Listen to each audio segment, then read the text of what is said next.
Hello to you all, welcome to your fortnightly update. This week myself, the President, and some of the NFU Cymru team have met with the Deputy First Minister and his officials as part of our usual quarterly update meetings. We started by thanking the Deputy First Minister for the roughly 90% of Welsh farmers who've now received the first instalment of their BPS. This is very welcome, particularly for those who've had a difficult summer and autumn, and once again highlights how important this BPS payment has been in the past for offering stability to farming businesses. Clearly that was little comfort for those 10% still waiting for that payment, and we impressed on the Deputy First Minister that this needs to be acted on with haste. We then went on to discuss the sustainable farming scheme and our grave concerns around the issues that were raised in the impact assessment the Welsh Government released last month. We will not tolerate the potential loss of jobs or livestock in the countryside, or the loss of money off the bottom line of farm business incomes. And it's very important that the Welsh Government now goes back to look at the sustainable farming scheme and make sure it adapts, so that any impacts it has on farming will always be positive. We need a scheme that is ambitious for food security, for our landscapes, for our rural economy going on into the future. We then went on to discuss the need to have further options in the temporary habitat layer, so that as many farms as possible can get onto the scheme in the first place, should they choose to. And it's also incredibly important that the Deputy First Minister has left in no doubt that that current retention of 70% of that farming pot going into that universal layer is really, really important for underpinning that confidence and that stability, that resilience for those farming businesses. Because if a farmer's experiencing a year like we've had this year with drought, or maybe it would be flooding or disease, whatever it may be, then there is stability there, there's resilience there, so that they can go on and farm into the future. We moved on then to talk about bovine TB. It's always pleasing to see the progress that the TAG and the programme board are making around bovine TB. But this is still little comfort for those farms that are going in and out of the disease, or living with this disease at the moment.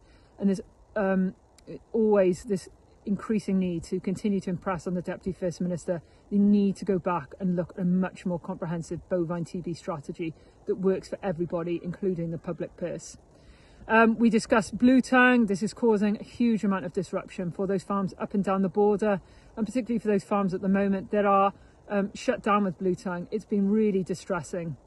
So important that they go back and make sure the communication is improved. We need to learn what's happened over the past few months, and it's really, really important that Deputy First Minister is alive to the impacts this is having on farming businesses. And this is a reminder to everybody, if you still haven't had a chance to do it, have a chat with your vet about vaccination, because that is a really good option for trying to make sure your farming business can continue despite the controls that we see around us linked to blue tongue. We then went on to discuss water quality. We're now in the closed period, and I think this year above any other has shown what a farce this closed period is.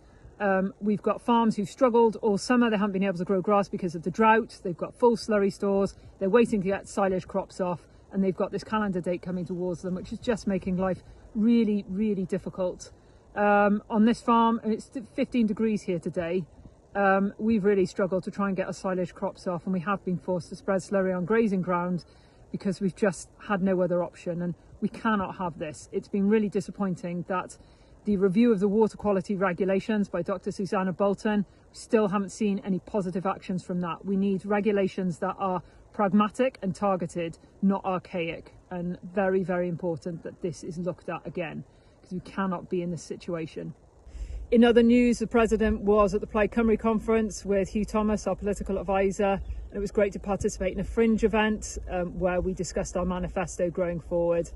It's really, really important around that. Can I please highlight to everybody that we've got the NFU Cymru conference coming up now on the 6th of November, a really great lineup of speakers from political, agri-supply chain and agricultural policy. Really, really important conversations that could be had at the conference. So please do book online and come along and listen to those speakers and see what they have to say. And that is it for the vlog for this fortnight. I'll see you next time.